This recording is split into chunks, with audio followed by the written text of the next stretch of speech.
Story time. I don't really expect anyone to believe anything I'm about to share right now. And in all honesty, I couldn't blame them for thinking I was completely insane or trying to get attention with wild tales of fancy. Yet, I'll go ahead and share regardless. Perhaps I'll make a fool of myself, but that's nothing compared to what I honestly feel could happen if I didn't at least try. You see, as hard as it may be to believe, I truly feel if I don't share this information, people could get hurt, and I couldn't live with myself knowing I just kept silent.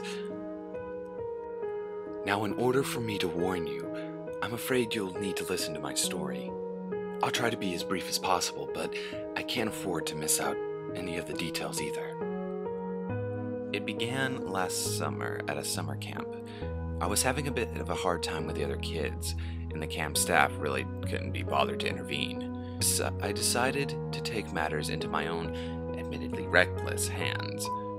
I slipped away from the main camp and into the nearby woods, if only to get away from the constant bickering and taunts.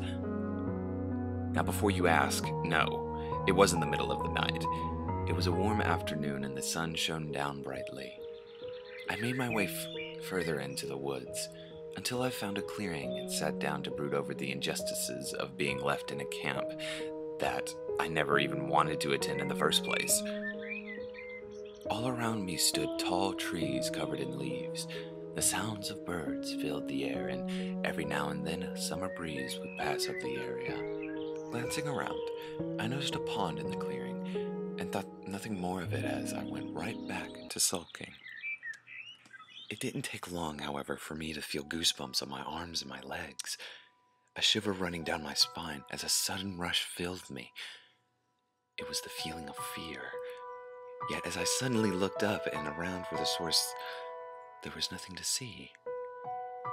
I must have stayed in that clearing for a few more minutes before I finally went back to the camp, a little shaken as the whole time as I sat in the clearing, I kept getting a horrible feeling of dread with no logical reason behind it. That night, I had a terrible nightmare. I was submerged in freezing water and gasping for breath as something dragged me down into the depths. Kicking and squirming as I felt my lungs literally explode in my chest as the murky water clouded my vision and an unbearable cold surrounding every inch of my body.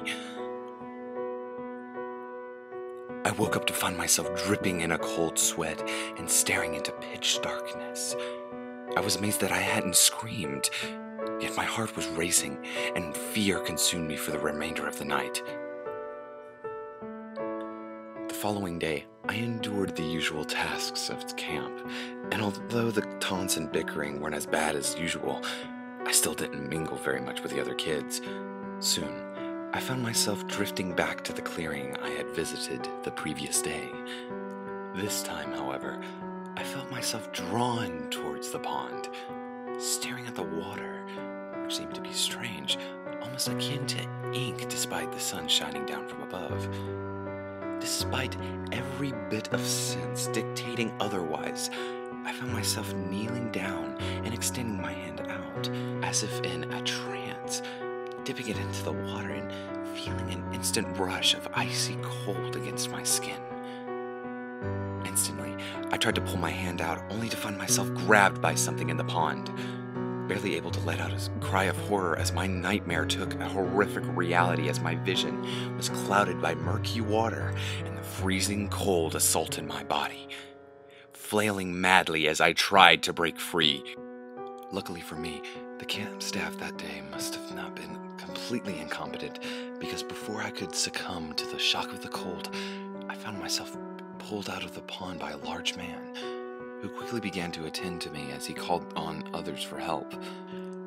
I never dared to speak about being dragged in. As far as the camp was concerned, I had strayed from the group and slipped into the pond.